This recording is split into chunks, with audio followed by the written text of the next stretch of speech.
Yes, a very good morning student. Today we will जो है continue the chapter work in energy. कल हमने जो है इसमें क्लास में जो है एनर्जी वाला टॉपिक किया था. आज जो है हम फॉर्म्स ऑफ एनर्जी को स्टडी करेंगे. तो देखिए student, forms of energy. Luckily the world we live in provide energy in many different form. कि जो हम इस वर्ल्ड में जो है हम एनर्जी जो प्रोवाइड करते हैं ना, बहुत सारी डिफरेंट फॉर्म्स में प्रोवाइड करते हैं. तो various forms include mechanical energy. Mechanical energy it is the sum of the potential energy and the kinetic energy. Heat energy, chemical energy, electrical energy and the light energy. यानी कि हम जो है energy की जो फॉर्म्स हैं, ये different forms हैं एनर्जी की. सबसे पहले हमारे पास कौन सी है? मैकेनिकल एनर्जी है, फिर हीट एनर्जी है, chemical energy and electrical energy and the light energy. उसके बाद देखिए स्टूडेंट, ये जो है think it over. How do you know that some entity is the form of energy? Discuss with your friends and the teacher. तो देखिए James जो Prescott हैं, Joule was an outstanding British physicist. He is best known for his research in electricity and the thermodynamic. Amongst other things, the formulated a law for depicting formulated a law for heating effect of current. अब देखिए student, ये जो था James जो Prescott था, इसने जो law दिया था, इसने लॉ जो है वो किसके बेसिस पर दिया था? जो है लॉ ऑफ हीटिंग करंट जो है. And the law he also verified the experimentally the law of conservation of energy and discover the value of the mechanical equivalent of the heat. The unit of energy and work is called joule named after him. तो जो unit of energy और work है उसका नाम क्या था? Unit क्या थे उसके? जूल थे, जो हमने जो है last. Now we have a activity. Take a heavy ball, drop it on a thin bed of sand. A wet bed of sand would be better. Drop the ball on the sand bed from the height of about 25 centimeter. The ball create a depression. Repeat the activity from the height of 50 centimeter, 1 centimeter and 1.5 meter. Ensure that all the depressions are distinctly visible. Mark the depression to indicate the height from which the ball was dropped. Compare their depth. Which one of them is the deepest? Which one is the जो है shallowest? Why and what had the caused ball to make a deeper dent? Discuss and analyze. Set the operators as shown in the figure.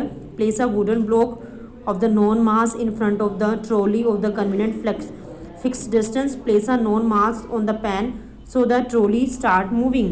The trolley move forward and hit the wooden block. Fix a stop on the table in such a manner that trolley stops after hitting the block. The block gets displaced.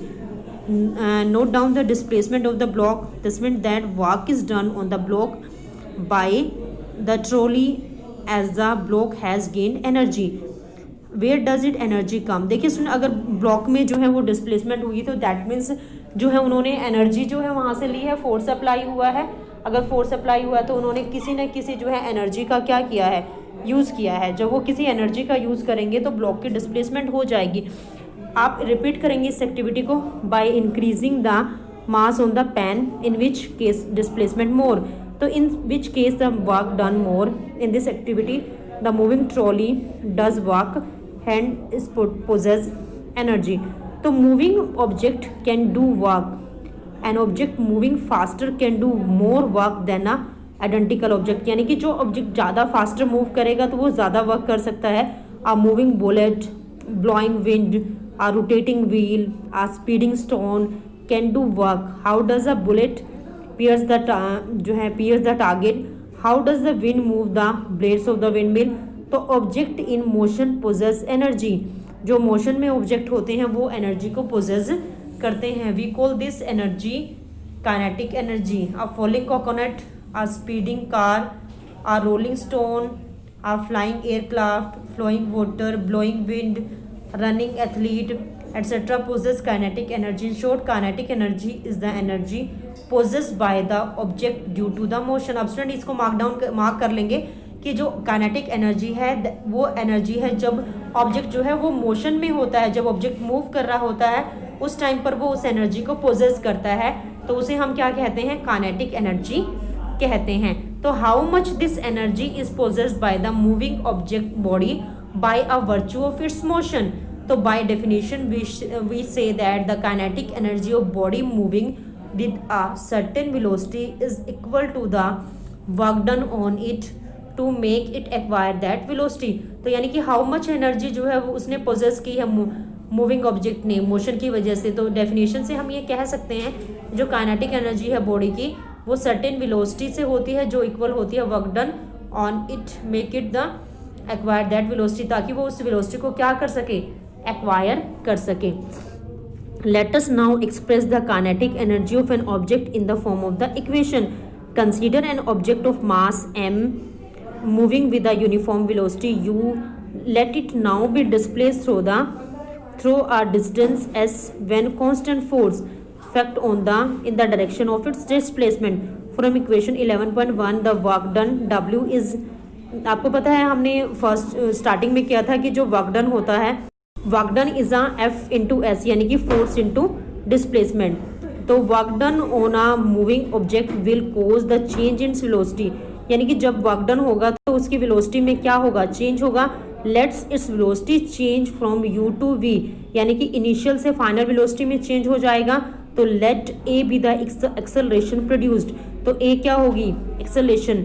In this section 8.5 we study 3 equation of the motion. हमने 3 equations को study किया था, जो initial velocity, final velocity of the object और of the object with uniform acceleration a and the displacement. इसको student हमने मैंने next lecture में जो है डिराइव किया हुआ है कि derivation of the kinetic energy, तो वहाँ से आप इस पूरे कंसेप्ट को अंडरस्टैंड करेंगे। अभी जो है इसकी वीडियो साथ ही अपलोड हो जाएगी।